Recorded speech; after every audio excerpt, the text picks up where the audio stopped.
Assigned హాంపట్ GO 59 కింద వాటి regularise పెద్దల దరఖాస్తులను క్లియర్ చేసినటువంటి అధికారులు ఇక అసైన్డ్ భూములకు సంబంధించినటువంటి అనేక ఆరోపణలు గత ప్రభుత్వంపై ఉన్నాయి. అసైన్ భూములకు సంబంధించినటువంటి వాటిని రిజిస్ట్రేషన్ చేసుకోవడం, దరఖాస్తులు చేసుకున్నటువంటి పెద్దలకే వాటిని కేటాయించినటువంటి నేపథ్యంలో వారికి రెగ్యులర్ చేసినటువంటి 59 జీవో కింద వారికి రెగ్యులర్ చేసినటువంటి విషయాన్ని మనం చూడొచ్చు.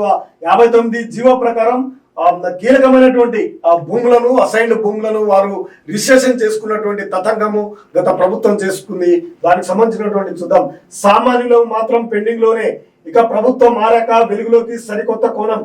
ఖాళీ స్థలాలకు కన్వేయన్స్ డీడ్స్, అంతర్గత ఉత్తర్వులు, మౌలిక ఆదేశాలతో క్లియరెన్స్, సిటీ చుట్టూ విభిన్నమైనటువంటి మార్గదర్శకాలు అమలు, వేల కోట్ల విలువైనటువంటి భూములు ప్రైవేటు పరం. అసైన్డ్ పేరుతో జీవో 59 కింద దరఖాస్తు చేసుకునేందుకు సామాన్యులకు నో చెప్పినటువంటి ఆఫీసర్లు అదే సంపన్నుల అప్లికేషన్లను మాత్రం దగ్గరుండి పరిష్కరించారు.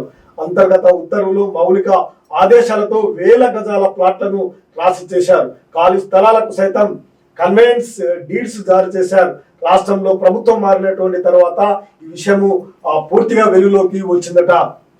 అనేకమైనటువంటి పదవులలో కీలకమైన ఉన్నటువంటి వారికే ఈ భూములను కేటాయించారు. పేదలకు మాత్రము ఎక్కడ కూడా అధికారులు ఛాన్స్ ఇచ్చినటువంటి పరిస్థితి అయితే లేదు. ఇప్పుడు పూర్తిగా భారీగా నాయకులు, అదేవిధంగా భారీగా ఆస్తులు ఉన్నటువంటి వారి పేరున కూడా క్లియర్ చేసినటువంటి పరిస్థితి. వందల వేల ఎకరాలు 1000-2000 గజాల ప్లాట్లను క్లియరెన్స్ ఇచ్చినట్లు సమాచారం అన్నమాట.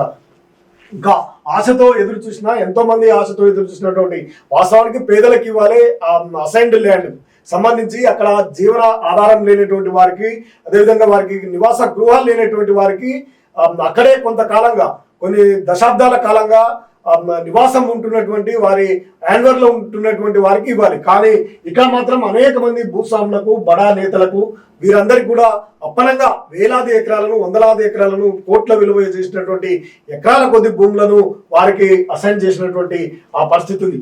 అసైన్డ్ భూముల క్రయ విక్రయాలపై త్వరలోనే నిర్ణయం తీసుకుంటామంటూ అప్పుడు సీఎం కేసీఆర్ అసెంబ్లీలో చాలా సార్లు ప్రసంగించారు. కానీ దానిపై చర్చ జరిగిన ప్రతిసారి తప్పించుకొని కాలయాపన చేస్తారు. అయితే ప్రభుత్వం నుంచి సానుకూల నిర్ణయం వస్తుందని లక్షలాది మంది ఎదురు చూశారు. కానీ సామాన్యులను పక్కన పెట్టి అధికారులు పెద్దల దరఖాస్తులు మాత్రమే క్లియరెన్స్ ఇచ్చినట్టు తెలిసింది. ఖమ్మం, మేడ్చల్, రంగారెడ్డి, సంగారెడ్డి, యాదాద్రి జిల్లాలోని కొన్ని మండలాల్లో అసైన్డ్ భూముల దరఖాస్తులను పూర్తి స్థాయిలో పరిష్కరించి అదే సమయంలో శంషాబాద్, శేర్లింగంపల్లి, గంపల్లి, గండిపేట, రాజేంద్ర నగర్, ఇక శేర్లింగంపల్లి, మహేశ్వరం మండలాల్లో క్లాసిఫికేషన్ తో సంబంధం లేకుండానే రెగ్యులరైజేషన్ చేసినట్లు సమాచారం. ఆఖరికి ప్రభుత్వ శాఖలు, ప్రభుత్వ రంగ సంస్థలు కేటాయించినటువంటి భూములను సైతం క్రమబద్ధీకరించే జాబితాలో చేర్చినట్లు సమాచారం. అప్పటి కలెక్టర్లు, తహసీల్దార్లు, ఉన్నతాధికారులు మౌలిక ఆదేశాలు జారీ చేయడం ద్వారానే అసైన్డ్ భూముల్లోని ప్లాట్లను క్లియరెన్స్ డీడ్స్ ద్వారా చేసినట్లు తెలిసింది. ప్రధానంగా అత్యంత ఖరీదైనటువంటి భూములు 500 గజాలు, 1000 గజాలు, 2000 గజాల ప్లాట్లను కూడా క్లియరెన్స్ ఇచ్చినట్లు సమాచారం. అంతర్గత ఉత్తర్వులు, మౌలిక ఆదేశాలు, ఆదాయం కోసమే ప్రభుత్వ స్థలాలు క్రమబద్ధీకరణ ప్రక్రియను గత సర్కార్ ప్రారంభించిందన్న విమర్శలు ఉన్నాయి.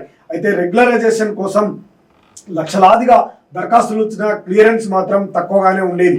దాంతో కారణాలు ఆరా తీయగా అసైన్డ్ భూములని తేలింది.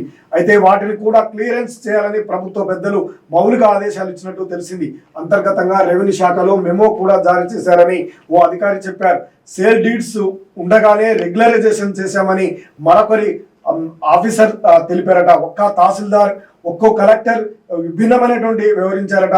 ఓ కలెక్టర్ ఉన్నత కాలము అలాంటివేం జరగకుండా నియంత్రించారు. మరో ఐఏఎస్ అధికారి రాగానే అన్నిటినీ గ్రీన్ సిగ్నల్ ఇచ్చారు. అధికారి పక్షానికి అనుకూలంగా ఉన్నటువంటి వారి ఫైళ్లు చకాచకా కదిలాయి. ఒక్కొక్కరికి కోట్లలో, వేల కోట్లలో మేలు కలిగినట్లు ఉన్నతాధికారులు వారి విశేషాధికారులను ప్రయోగించి తెలిసినట్టు తెలుస్తుంది. బడా సంస్థలు కొనుగోలు చేసినటువంటి సంస్థలకు కన్వేయన్స్ డీడ్స్ జారీ చేయగా ఇప్పుడు ఆ స్థలాల్లో బహుళ అంతస్తులు నిర్మాణాలు మొదలు పెట్టాయట.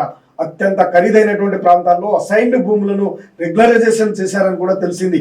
1996 అమలు చేయడంలో 1996లో నుంచి హైదరాబాద్ చుట్టూ అనేకమైనటువంటి ప్రాంతాల్లో అసైన్డ్ భూములే లేఅవుట్లు వేసి అమ్మేశారు. చాలా వరకు నోటరీలతోనే కూడినవి. వారికి కూడా అవకాశం కల్పిస్తే ప్రభుత్వానికి ఆదాయం సమకూరేది, అలాగే లక్షలాది మందికి ఉపశమనం కలిగేది. కానీ ఈ విషయాన్ని దాచిపెట్టి సంపన్న వర్గాలకు మేలు చేయడం వరకే పరిమితం చేశారనే ఆరోపణలు కూడా ఉన్నాయి. జీవో నెంబర్ 118 ఎందుకు? జీవో 59 కింద అసైన్ భూమిలో క్రమబద్ధీకరిస్తుంటే ప్రత్యేకంగా జీవో 118ని అమలు చేశారన్న సందేహం కలుగుతున్నది. ఈ రెండింటి మధ్య వ్యత్యాసాలు ఏమిటో అప్పటి సచివాలయ అధికారులు చెప్పాలి. గ్రేటర్ హైదరాబాద్ లో అసైన్ భూముల్లో పలు కాలనీలు ఆవిర్భవించాయి.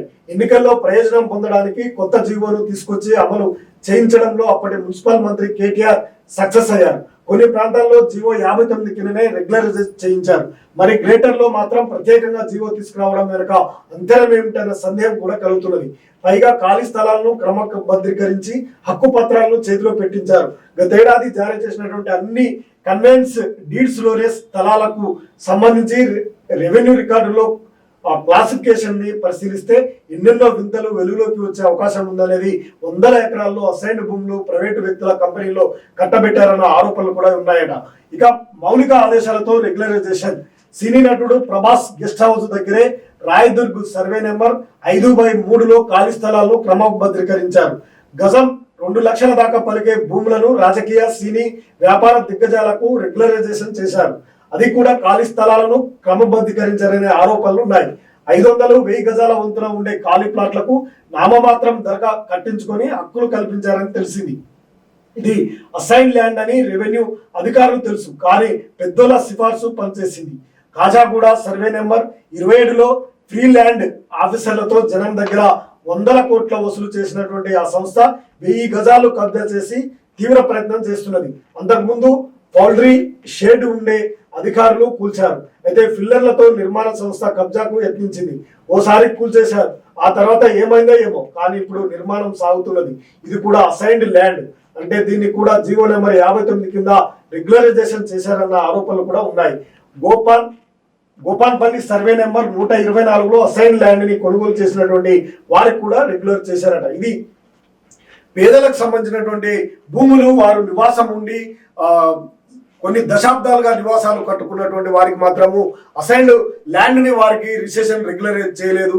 కానీ అక్కడ స్థలాలు, ఖాళీ స్థలాలు ఉన్నా కానీ అక్కడ లక్షల విలువ పలుకుతున్నటువంటి 1 గజము 2 లక్షలు ఉన్నటువంటి రాయదుర్గము ఏరియాలో సినీ నటుడు ప్రభాస్ సంబంధించినటువంటి భూమి పక్కనే ఉన్నటువంటి అసైన్డ్ ల్యాండ్ కూడా రెగ్యులరైజ్ చేసినటువంటి వైన్యాన్ని మనం చూస్తే ఎంత దుర్మార్గమైనటువంటి విధానాలతో ప్రభుత్వ అధికారులు ముందుకు వెళ్ళారు మనకు స్పష్టంగా కనిపిస్తా ఉంది. పేదలకు న్యాయం, పదవిలో ఉన్నటువంటి వారికి ఒత్తాసు పలుకుతూ అధికారులు, జిల్లా కలెక్టర్లు, ఎంఆర్ఓలు ఇటువంటి రెవెన్యూ శాఖకు సంబంధించినటువంటి వారి భూములకు సంబంధించినటువంటి అంశంలో కీలకగా భూమికగా పోషించి అక్రమ పద్ధతిలో జీవోలను తీసుకొచ్చి ఆ జీవోల ప్రకారము వారికి అసైన్ ల్యాండ్లను రెగ్యులర్ చేసినటువంటి వైన్యము హైదరాబాద్ నగరంలో అనేక ప్రాంతాల్లో జరుగుతున్నటువంటి పరిస్థితులు అయితే ఉన్నాయి. వాటిపైన ఈ కొత్తగా వచ్చినటువంటి ప్రభుత్వం చర్యలు తీసుకొని వాటిపైన చట్టపరమైనటువంటి చర్యలు తీసుకొని ఇప్పటికీ నివాసాలు ఉంటున్నటువంటి పేదలకు జీవోల కింద వారికి